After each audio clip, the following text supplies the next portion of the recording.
솔직히 지금 당신의 주머니 사정 괜찮으신가요? 그리고 당신의 하루는 안녕하신가요? 우리 모두 부자가 되고 싶다는 생각 뭐 한 번쯤은 하잖아요. 그런데 왜 대부분의 우리는 여전히 월급날만 기다리고 월요일 아침을 두려워하는 걸까요? 아마 그건 우리가 방법을 몰라서가 아닐 겁니다. 시중에 돈 버는 법에 대한 책이나 영상은 뭐 넘쳐나니까요. 진짜 문제는 그 방법들을 담아낼 그릇, 그러니까 우리 자신의 습관이 준비되지 않았다는 데 있습니다. 아, 그릇이 준비되지 않았다. 되게 흥미로운 지적이네요. 그럼 오늘 우리가 파헤쳐 볼 내용은 그 그릇을 만드는 방법에 대한 이야기인가요? 정확합니다. 단순히 돈을 버는 기술이 아니고요. 돈이 저절로 따라붙게 만드는 삶의 시스템을 만드는 거죠. 제가 전 세계 최상위 부자 한 500여 명의 삶을 분석하면서 발견한 게 있는데 정말 소름 돋을 정도로 일치하는 15가지 공통 습관이 있거든요. 15가지나요? 와, 듣기만 해도 숨이 막히는데요? 네, 아마 처음 들으면 숨이 턱 막힐 겁니다. 뭐 할부 금지, 군것질 금지, 심지어 10분 단위로 하루 계획하기 같은 것들이거든요. 아니, 이렇게까지 살아야 하나? 하는 생각이 바로 드는데요? 그렇죠. 그런 반발심이 드실 수 있어요. 하지만 바로 그 불편함 속에 부의 비밀이 숨어 있습니다. 불편함 속에 비밀이 있다. 아, 그거 혹시 심리학에서 말하는 인지 부조화 같은 거네요? 내가 믿던 거랑 다른 사실을 딱 마주했을 때 느끼는 그 불편함이요? 맞아요.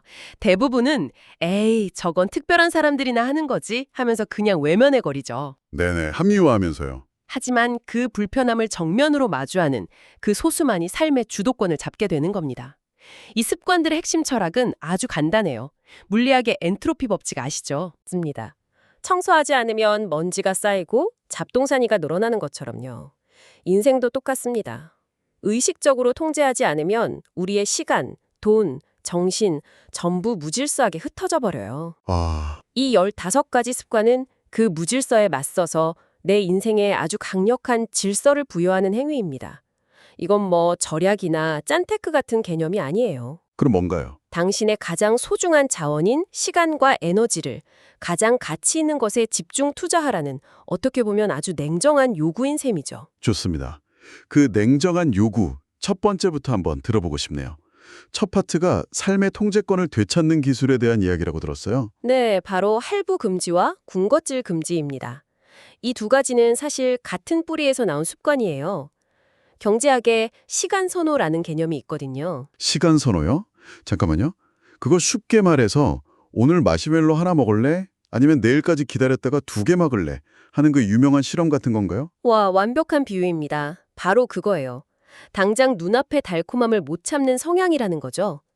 가난할수록 이 시간 선호, 즉 현재의 만족을 더 중요하게 여기는 경향이 강해집니다. 아, 할부는 그 대표적인 예죠.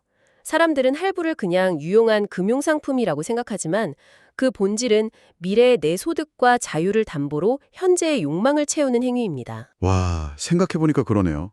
제가 얼마 전에 최신 스마트폰을 24개월 할부로 샀는데 그냥 똑똑한 소비라고 생각했거든요.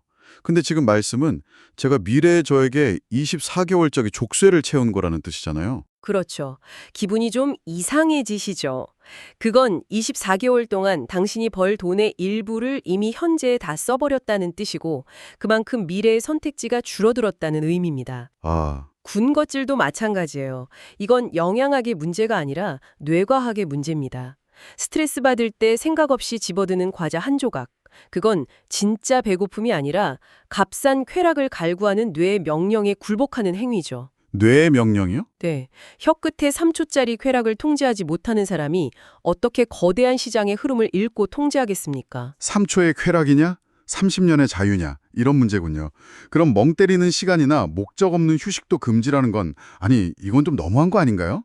사람은 쉬어야 하잖아요. 물론입니다. 여기서 오해하면 안 돼요. 기계처럼 일만 하라는 뜻이 절대 아닙니다. 쉼과 공백을 구분하라는 겁니다. 쉼과 공백이요? 네. 자연은 진공을 싫어한다는 말이 있죠. 우리가 의도적으로 채우지 않은 시간의 공백은 어김없이 불안, 잡생각, 그리고 스마트폰의 무의미한 스크롤로 채워집니다.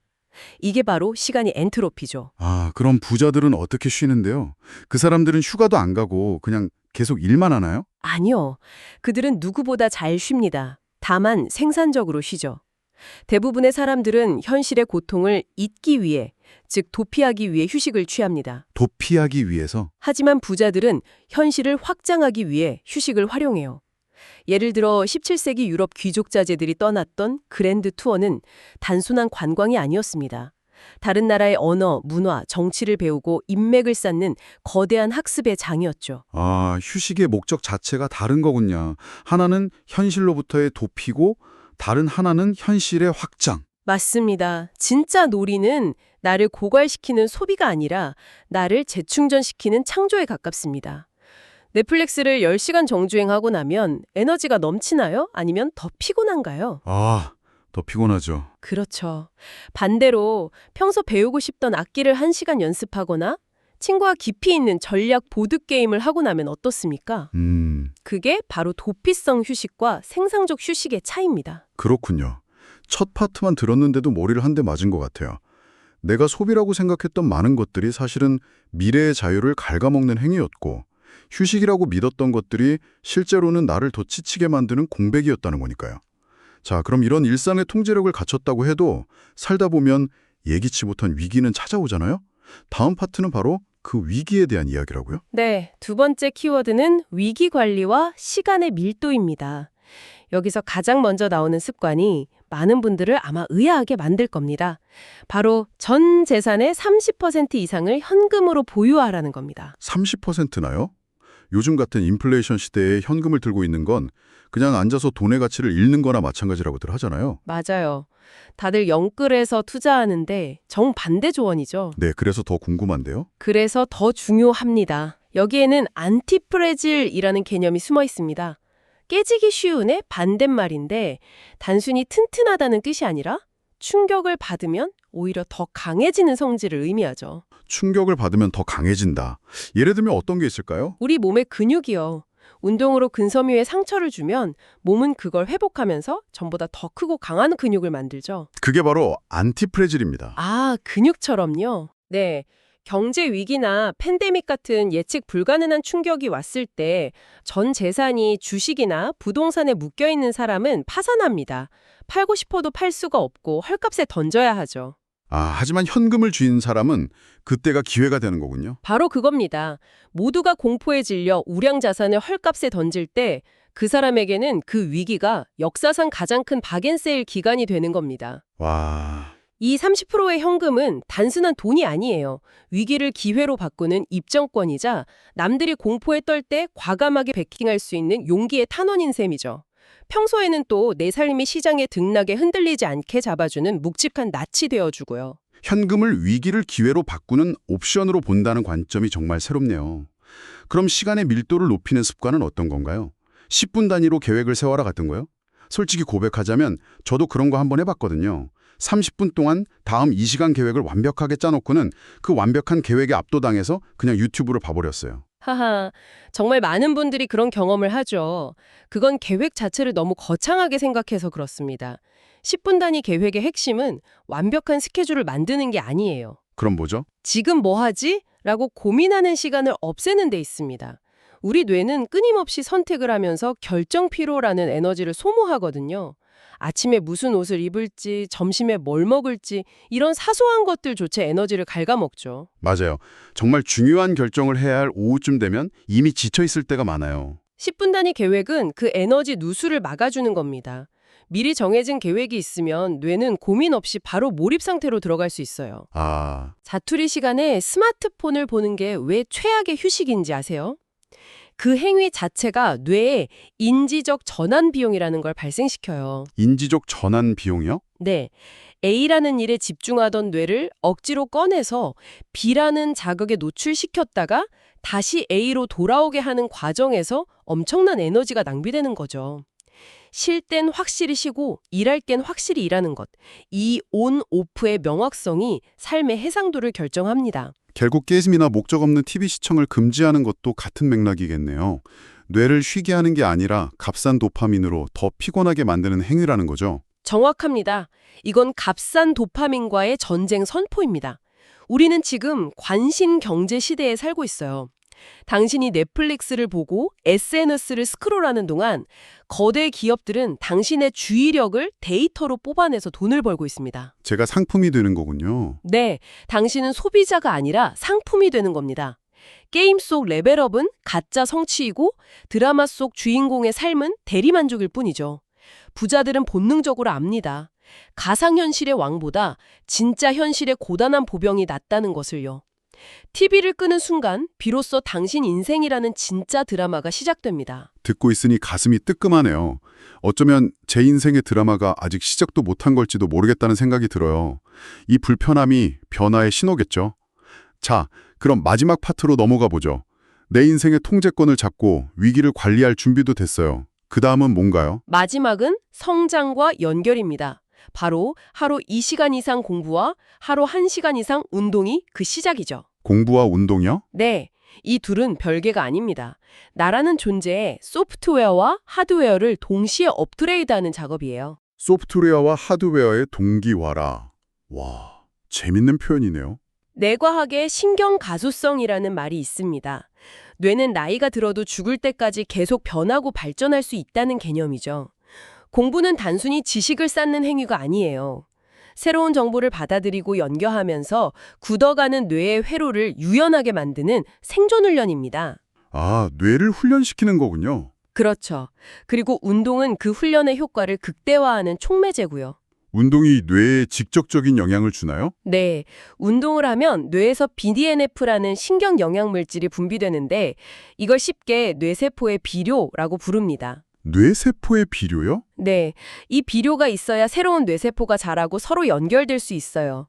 무라카미 하루키나 마크 저커버그 같은 사람들이 왜 그렇게 달리기에 집착하겠어요? 그들에게 운동은 건강관리가 아니라 최상의 인지 능력을 유지하기 위한 필수적인 엔진 예열 작업인 겁니다. 아, 공부와 운동은 일이 아니에요. 나라는 자산의 가치를 높이는 가장 확실한 R&D, 즉 연구개발 투자입니다. 그렇군요. 그럼 연결에 대한 습관은 어떤 게 있을까요?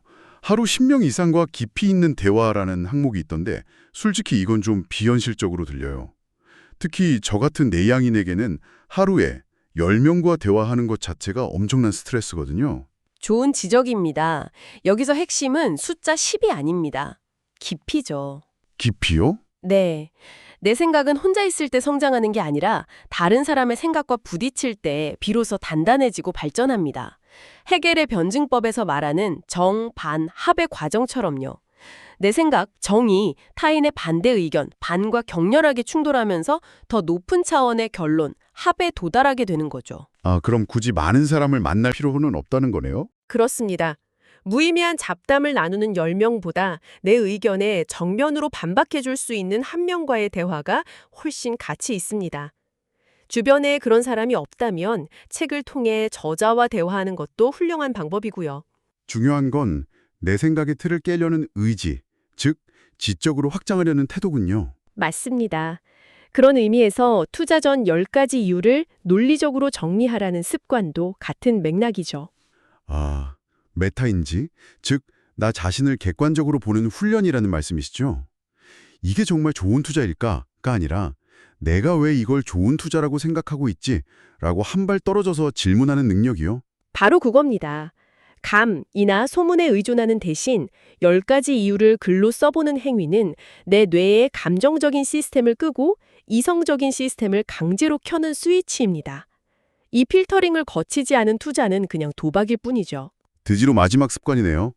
부모, 자식과 하루 한 번 이상 통화하라.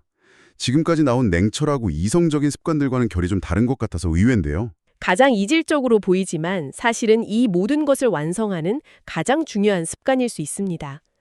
동양 철학에서 수신 제가치구 평천하라고 하잖아요. 아, 네네. 심리학적으로 가족은 우리의 심리적 안전 기지입니다. 아무리 큰 배라도 다칠 내릴 항구가 없으면 폭풍우에 휩쓸려 가버리죠. 아, 내가 흔들릴 때 돌아갈 곳, 나를 지지해주는 뿌리가 있다는 안정감이 중요하다는 거군요. 맞습니다. 하루 한 번의 통화는 단순한 안부 인사가 아니에요. 내가 지금 왜 이렇게 치열하게 살고 있는가에 대한 존재의 이유, 즉 나의 Y를 매일 확인하는 성스러운 의식과도 같습니다. 그 뿌리가 튼튼할 때 우리는 비로소 더 높이, 더 멀리 뻗어나갈 용기를 얻게 되는 거죠. 15가지 습관을 모두 돌아보니까 이게 단순히 돈을 많이 벌기 위한 잔소리 리스트가 아니었네요. 내 인생이 주도권을 되찾고 삶의 모든 영역을 단단하게 만드는 하나의 통합된 철학 같아요. 하지만 솔직히 이걸 다 지키는 건 정말 어려워 보여요. 대부분의 사람들은 이 방송을 듣고 아, 좋은 얘기네 하고는 내일 아침이면 똑같은 하루를 시작하겠죠? 변화를 두려워하는 현상 유지 편향 때문에요. 그럴 겁니다. 하지만 저는 거창하게 시작할 필요가 없다고 말씀드리고 싶습니다. 15가지를 한꺼번에 하려고 하면 당연히 실패합니다. 이 중에서 딱 하나, 오늘 당장 실천할 수 있는 가장 만만한 것 하나만 골라보세요. 예를 들면 어떤 게 있을까요? 오늘 저녁에 스트레스 받는다고 편의점에서 맥주와 과자를 사는 대신 그냥 동네 한 바퀴를 산책하는 것. 아, 의미 없이 켜놓은 TV를 끄고 10분이라도 책을 읽는 것. 그리고 지금 바로 부모님께 전화를 걸어 사랑한다고 감사하다고 말하는 것. 그 작은 행동 하나가 10년 뒤 나를 바꿀 거라는 말씀이시죠? 그렇습니다. 인생은 복리입니다. 오늘의 작은 습관 하나가 내일의 나에게 이자를 붙여주고 그 이자가 모여 10년 뒤에는 상상도 못할 거대한 차이를 만들어냅니다. 오늘 이 이야기를 끝까지 들으신 당신은 이미 변화를 위한 첫걸음을 내디딘 겁니다. 기억하십시오. 미래는 저절로 오지 않습니다. 우리가 오늘 10분 단위로 쌓아 올린 시간들이 모여 미래라는 거대한 성을 짓는 것입니다. 당신의 인생을 바꿀 첫 번째 도미노, 지금 바로 쓰러뜨리십시오.